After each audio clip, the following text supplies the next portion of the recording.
എതിരാളി 2 തവണ ഇവിടെ MLA ആയിരുന്ന ആളാണ്. ഒരിക്കൽ എന്നെ തോൽപ്പിച്ച ആളാണ്. ഈ ഇലക്ഷൻ എനിക്കൊരു മധുര പ്രതികാരമാണ്. തിരുവനന്തപുരം ജില്ലയിൽ തന്നെ ഏറ്റവും ശക്തമായ മത്സരം നടക്കുന്ന വർക്കലയിലാണ് നമ്മളിപ്പോൾ നിൽക്കുന്നത്. ശക്തമായ മത്സരമാണ്, തീ വാർന്ന മത്സരമാണ്. ഇനിയിപ്പോൾ അല്പസമയം കൂടെ കഴിയുമ്പോൾ കൊട്ടിക്കലാശം അങ്ങനെ കൊട്ടിക്കേറും. ഇവിടുത്തെ മത്സരത്തിന്റെ ഒരു പ്രത്യേകത എന്ന് പറഞ്ഞാൽ നിലവിലെ MLA നേരിടുന്നത് പഴയ MLA ആണ്. പഴയ MLA എന്ന് പറഞ്ഞാൽ ഈ നിൽക്കുന്ന MLA. എങ്ങനെയുണ്ട് ഇത്തവണ?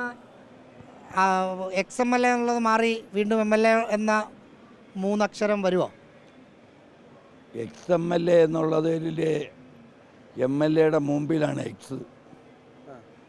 ഈ ഇലക്ഷൻ കഴിയുമ്പോൾ X അങ്ങ് പോകും.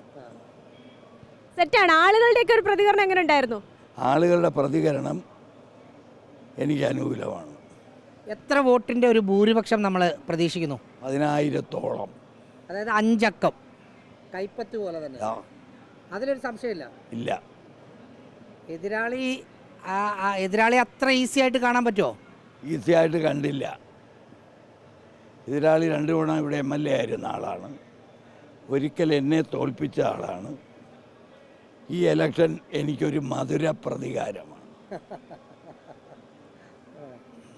എന്തായാലും വിട്ടുകൊടുക്കാൻ തയ്യാറല്ല എന്നാണ് LDF പറയുന്നത്. അത് തോക്കുന്നത് വരെ പറഞ്ഞുകൊണ്ടിരിക്കും.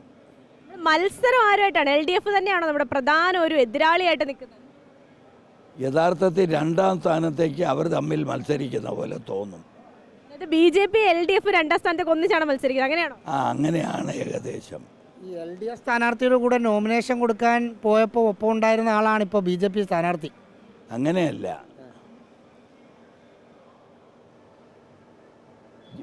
ജോയി നോമിനേഷൻ കൊടുക്കാൻ പോയപ്പോൾ കൂടെ നോമിനേഷൻ കൊടുക്കാനുണ്ടായിരുന്നത് വർക്കലയിലെ പഴയ CPM സ്ഥാനാർത്ഥി സുന്ദരേശനും മകൾ സ്മിതാ സുന്ദരേശനും. പിറ്റേ ദിവസം ആറ്റിങ്ങൽ സ്ഥാനാർത്ഥി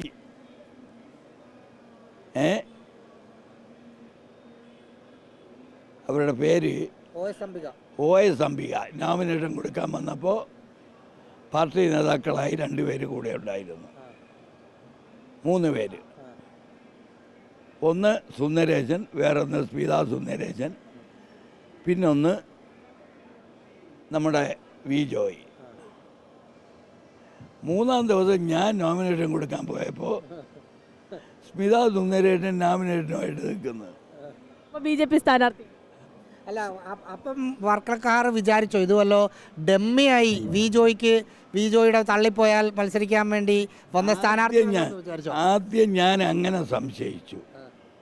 കാരണം അറിയപ്പെടുന്ന CPM നേതാവല്ലേ, അല്ലേ? Block panchayat president, area committee member, CPMൻ്റെ